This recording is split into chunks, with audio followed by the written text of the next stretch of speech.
কোনো খাবার বা পানি সারা রাত যদি খোলা অবস্থায় থাকে তাহলে নাকি ওই পানি বা খাবারের শয়তান প্রস্রাব করে দেয়। ইসলাম এই বিষয়ে কি বলে? হেঁটে হেঁটে দাঁত মাজলে কি দারিদ্রতা দেখা দেয়? ফু দিয়ে নাকি গরম খাবার খেতে নেই, আসলে কি সত্য? ওযু ছাড়া জিকির করা যাবে কি? আমি টয়লেটে গেলে যতই চেষ্টা করি গায়ে পেশাবের ছিটা পড়ে, আমার কি ওই কাপড়ে নামাজ হবে নাকি বা শরীর নাপাক হবে? স্বামী স্ত্রী একসাথে জামাতে ফরজ নামাজ পড়তে পারবে কিনা? নখে নেল পালিশ দেওয়া কি হারাম? নখ বড় রাখলে কি নামাজ হবে? জানাবেন দয়া করে। আমি কলেজে পড়ি, কলেজে যাওয়া আসার জন্য আমাকে গাড়ি ব্যবহার করতে হয়। গাড়িতে উঠলে দেখা গেছে যে অনেক সময় পুরুষ পাশে বসে, বিশেষ করে সিএনজি, অটো। গাড়ি ব্রেক বা আঁকামাকার কারণে ওই পুরুষের সাথে আমার টাচ লাগে, যেটা আমার অনিচ্ছা ঘটে, তাহলে কি আমার গুনাহ হবে? আজানের জবাব না দিলে কি গুনাহ হয়? মসজিদের পাশে কবর বা কবরের পাশে মসজিদের পরে কিছু বলবেন? আমার ছেলের বয়স 23 বছর, সে মারা গেছে, এখন কি তার আকিকা দেওয়া যাবে? মাহনাজ আখতার আপনি লিখেছেন, মাসিক অবস্থায় মেয়েরা কি আজানের জবাব দিতে পারবে? পারবে। মাসিক অবস্থায় আজানের জবাব দেওয়া কোনো অসুবিধা নেই। দুরুদ, জিকির, দোয়া, এগুলো সবগুলোই আপনি মাসিক অবস্থায় করতে পারবেন। দিনী বই পুস্তক পড়া ইত্যাদি আপনি করতে পারবেন। জাকিয়া খান নাসরিন আপনি লিখেছেন, ফু দিয়ে নাকি গরম খাবার খেতে নেই, আসলে কি সত্য?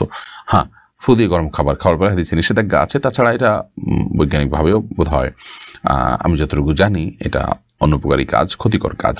বিধায় গরম খাবারে আমরা ফু দিয়ে খাবো না, এবং সেটা একটু সহনীয় পর্যায়ে ঠান্ডা হওয়ার জন্য প্রয়োজন অপেক্ষা করব, বা অন্য কোনোভাবে এটাকে আমরা নর্মাল করার চেষ্টা করব, কিন্তু ফু দিয়ে আমরা গরম খাবার খাবো না। রত্না সরকার আপনি লিখেছেন, আমার ছেলের বয়স 23 বছর, সে মারা গেছে, এখন কি তার আকিকা দেওয়া যাবে?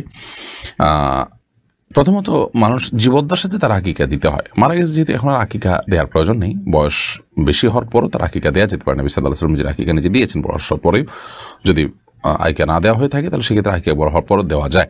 জান্নাতুল ফেরদৌস আপনি লিখেছেন, আমি কলেজে পড়ি, কলেজে যাওয়া আসার জন্য আমাকে গাড়ি ব্যবহার করতে হয়। গাড়িতে উঠলে দেখা গেছে যে অনেক সময় পুরুষ পাশে বসে, বিশেষ করে সিএনজি, অটো। গাড়ি ব্রেক বা আঁকামাকার কারণে ওই পুরুষের সাথে আমার টাচ লাগে, যেটা আমার অনিচ্ছা ঘটে, তাহলে কি আমার গুনাহ হবে? এখন করণীয় কি? প্রথমত, এ ধরনের পুরুষের সাথে একজন পরনারী পাশাপাশি না বসা উচিত। হাতে ব্যাগটা কোনো কিছু থাকলে সেটা মাঝখানে দিয়ে দেওয়া দরকার, তাতে আপনি বেঁচে থাকতে পারেন। এইটুকু অন্তত আপনার চেষ্টা থাকা উচিত। এবং অনিচ্ছাকৃত এরপরও যদি ব্রেকের কারণে আপনার টাচ হয়ে যায়, তাহলে সেক্ষেত্রে ইনশাআল্লাহ গুনাহ হবে না। কিন্তু নিজের সর্বোচ্চ চেষ্টা থাকতে হবে যাতে করে পর্দার খেলাফ না হয় এবং তার শরীরে স্পর্শ না হয়। এরপরে রাবেল এআইডি থেকে আপনি লিখেছেন, নিজের স্ত্রীকে রক্ত দিলে ভবিষ্যতে কোনো সমস্যা হবে কিনা, ইসলাম শরীয়ত কি বলে? কোনো মানুষকে যদি আপনি রক্ত দেন, প্রাপ্তবয়স্ক মানুষকে, তাহলে তার ফলে কিন্তু তার সাথে রক্তের সম্পর্ক সৃষ্টি হবে না। দুধ পান করার যেরকম রক্ত সম্পর্ক সৃষ্টি হয়, এখানে কিন্তু বিষয়টি সেরকম নয়। বিধায় আপনার এ ধরনের সিচুয়েশনে কোনো অসুবিধা নেই। যদি এই ভদ্রলোক, তিনি যাকে রক্ত দিয়েছেন, কোনো মেয়েকে, তাকে যদি তিনি বিয়ে করেন, তাহলে সেক্ষেত্রে অসুবিধা হবে না ইনশাআল্লাহ তাআলা। নখে নেল পালিশ দেওয়া কি হারাম? নখ বড় রাখলে কি নামাজ হবে? জানাবেন দয়া করে। বোন ফাহিমা, নখে নেল পালিশ দেওয়াটা হারাম না, কিন্তু নেল পালিশ দিলে আপনার উজু হবে না, গোসল হবে না, সেটা হলো একটা ব্যাপার।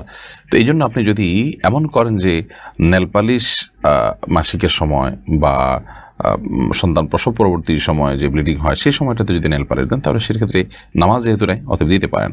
আর নখ বড় রাখা এটা সুন্নাহর খেলাফ, নামাজ তো হয়ে যাবে, কিন্তু নখ বড় রাখা এটা সমস্ত নবীদের যে কমন সুন্নাহ আছে, সুনানুল ফিতরা যেটাকে বলা হয়, সেটার পর খেলাফ কাজ, যার কারণে এটি করা যাবে না।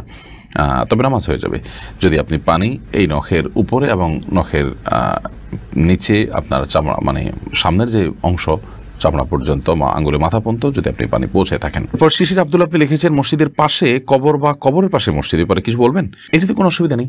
কবরের পাশে মসজিদ বা মসজিদের পাশে কবর, কবরের আলাদা ওয়াল, আলাদা জায়গা, মসজিদের আলাদা জায়গা, কোনো অসুবিধা নেই। মসজিদের ভেতরে কবর হলে সেটা নিষিদ্ধ। মসজিদের ভেতরে কবর থাকলে সেখানে নামাজ পড়া মানে হলো কবরে নামাজ পড়া, কবরস্থানে নামাজ পড়ার শামিল, যেটি ইয়াহুদীদের মধ্যে ছিল, যেটি নবী সাল্লাল্লাহু আলাইহি ওয়াসাল্লাম আমাদেরকে নিষেধ করেছেন। যার কারণে মসজিদের ভেতরে কবর থাকলে সমস্যা, মসজিদের বাইরে, ওয়ালের বাইরে যদি কবর থাকে, তাতে অসুবিধা হবে না ইনশাআল্লাহ তাআলা, নামাজ পড়া যাবে সেখানে। ফারজানা ফারজু এডি থেকে দেখেছেন, আমি টয়লেটে গেলে যতই চেষ্টা করি গায়ে পেশাবের ছিটা পড়ে, আমার কি ওই কাপড়ে নামাজ হবে নাকি বা শরীর নাপাক হবে? যদি আপনার টয়লেটে আপনার গায়ে পেশাবের ছিটা আসে, সেই ছিটাগুলো যদি ওই যে শুয়ের আগায় যতটুকু পানি পড়ে এই টাইপের ছিটা, তাহলে সেক্ষেত্রে আপনার এর কারণে কোনো চিন্তা করার কোনো কারণে, এর কারণে আপনার শরীর বা কাপড়ে লাগলে সেটা নাপাক হবে না, কারণ এটি মানুষের সাধ্যের বাইরে এটুকু থেকে বেঁচে থাকা। তবে আপনি যদি দাঁড়িয়ে পেশাব করেন তাহলে সেক্ষেত্রে এই ধরনের ছিটা পড়ার সম্ভাবনা বেশি থাকবে। বসে পেশাব করলে এটার সম্ভাবনা কম থাকবে। সতর্ক থাকবেন সর্বোচ্চ, কারণ কবর আযাবের অন্যতম কারণ হলো পেশাব থেকে পবিত্র ভালো করে না হওয়া। আল্লাহ আমাদেরকে মাফ করুন। আর যদি আপনি শত চেষ্টা করার পরও পারেন না, লেগে যায় 2-1 ফোঁটা, তাতে কোনো অসুবিধা নেই ইনশাআল্লাহ বিদিনিল্লাহ। তাসমিমা বাঁধন জ্যোতি আপনি লিখেছেন, স্বামী স্ত্রী একসাথে জামাতে ফরজ নামাজ পড়তে পারবে কিনা, যদি পারে তাহলে কি একামত দিতে হবে, তাছাড়া অন্যান্য নফল নামাজ কি জামাতে পড়তে পারবে? স্বামী স্ত্রী একসাথে জামাতে নামাজ পড়তে পারে, যার যার নামাজ শেষে পড়তে পারে। আর যদি যার যার নামাজ সে পড়তে পারে, জামাতে নামাজ পড়ে, তাহলে সেক্ষেত্রে স্বামী সামনে স্ত্রী পেছনে, অর্থাৎ পাশাপাশি না দাঁড়িয়ে নামাজ পড়তে পারে। এটা মাঝে মধ্যে জামাত মিস হয়ে গেল পুরুষের, সেক্ষেত্রে এটা করতে পারে। নিয়মিত এটি করবেন না তারা, বাসায় অন্য জামাত তরক করে। এবং একামত দিবে স্বামী, নিজে একামত দিবেন। আর অন্যান্য নফল নামাজ, বিশেষ করে তাহাজ্জুদ নামাজ ইত্যাদি, তারা যদি জামাতে পড়তে চান স্বামী সামনে ইমামতি করবেন, স্ত্রীর পিছনে নামাজ পড়বেন, হতে পারেন। ইয়াহিদ আহমেদ আপনি লিখেছেন, আজানের জবাব না দিলে কি গুনাহ হয়? আজানের জবাব 2 ভাবে হয়। একটা হলো আজানের জবাব হয় মৌখিকভাবে, আর হলো আজানের জবাব হয় প্রকৃতভাবে, অর্থাৎ সরাসরি শারীরিকভাবে। মৌখিকভাবে আজানের জবাব হলো মুয়াজ্জিন যা বলেছেন তার সাথে বলা, এই বলাটা মুস্তাহাব, এটি না দিলে কোনো গুনাহ হবে না। কিন্তু আজানের জবাব যেটা শারীরিকভাবে দিতে হয়, ধরুন মুয়াজ্জিন সাহেব আজান দিলেন, দেওয়ার পরে শারীরিকভাবে জবাব দেওয়া মানে হলো আপনি সে আজানের জবাব দিয়ে মসজিদে যাবেন এবং হাজির হবেন। তো সেই কাজটা যদি আপনি না করেন, মসজিদে উপস্থিত না হন, তাহলে সেক্ষেত্রে আপনি গুনাহগার হলেন পুরুষ হয়ে থাকলে। তাহলে সেক্ষেত্রে আজানের এই জবাব দেওয়াটা, অর্থাৎ শারীরিকভাবে উপস্থিত হয়ে যে জবাবটা, সেই জবাব দেওয়াটা আমাদের জন্য আবশ্যক। সেটা না করলে আমরা গুনাহগার হয়ে যাব।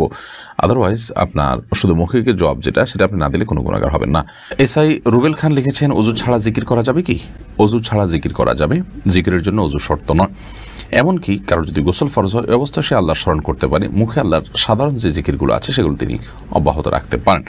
কারণ জিকির এমন একটা ইবাদত, এমন একটি আমল যেটি সর্বক্ষণ আমাদের করা দরকার। সর্বক্ষণ যেগুলো করতে হয়, সে আমলগুলোকে আল্লাহ রাব্বুল আলামিন সবসময় যেন বান্দা করতে পারে, সেজন্য পবিত্রতা সেখানে শর্ত রাখেন। জিকির এমন একটি আমল, এই জন্য সবসময় আমাদের জিকির অব্যাহত রাখা উচিত। রাসেলমি আপনি লিখেছেন, হেঁটে হেঁটে দাঁত মাজলে কি দারিদ্রতা দেখা দেয়?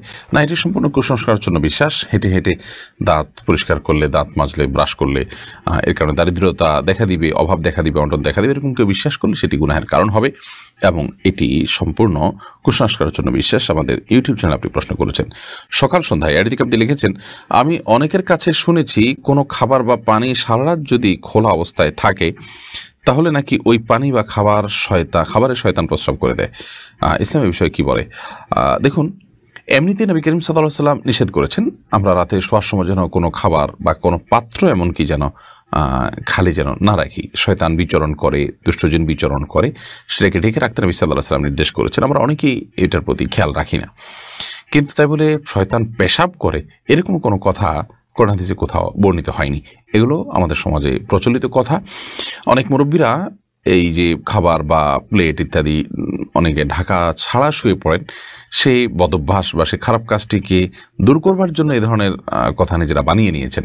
তো কোরআন এবং হাদিসের নামে মন গড়া এরকম কোনো কথা বানিয়ে নেওয়া এটা গুনাহের কথা। নবী সাল্লাল্লাহু আলাইহি ওয়াসাল্লাম বলেছেন, মান কাযিবা আলাইয়া মুতাআম্মিদান ফালিয়াতাবাওয়া মাকআদাহু মিনান নার। যে ব্যক্তি আমার ব্যাপারে ইচ্ছাকৃতভাবে মিথ্যা কথা আরোপ করবে, আমার নামে মিথ্যা হাদিস বলবে, সেজন্য তার ঠিকানা জাহান্নামে জেনে রাখে।